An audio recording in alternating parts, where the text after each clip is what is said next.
Hi friends, బంగారు shop యజమాని నుంచి నిజం తెలుసుకున్న చెంచలమ్మ బాధతో నడుచుకుంటూ వెళ్తూ ఉంటుంది.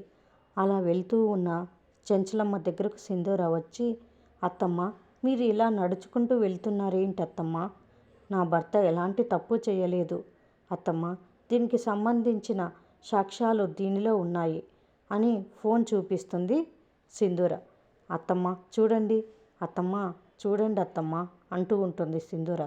కానీ చెంచలమ్మ మౌనంగా అక్కడ నుంచి అసహనంగా వెళ్ళిపోతూ ఉంటుంది. ఒకచోట చెప్పులు తెగిపోతాయి. వాటిని అక్కడే వదిలేసి వెళ్ళిపోతుంది. అటుగా వెళ్తున్న చంటి చెంచలమ్మను చూసి పడేసిన చెప్పుల్ని తీసుకొని తనే స్వయంగా తెగిపోయిన చెప్పులను కుడతాడు. కుట్టేటప్పుడు చంటి చెయ్యికి గాయం అవుతుంది.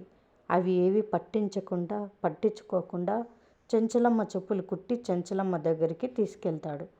రవిబాబు చామండికి ఫోన్ చేసి, నేనే ప్లాన్ చేశాననే విషయం పెద్దమ్మకు తెలిసిపోయింది అని చెప్తాడు. దాంతో చామండి గ్యాంగ్ భయపడతారు. చెంచలమ్మ రచ్చబండ దగ్గర దిగులుగా కూర్చొని ఉంటుంది. చంటి చెప్పుల్ని తీసుకొని చెంచలమ్మ పాదాల దగ్గర పెడతాడు. సింధూర చంటి వైపు జాలిగా చూస్తూ ఉంటుంది. చంటి చెప్పులు అక్కడ పెట్టి వెళ్ళబోతూ ఉంటాడు.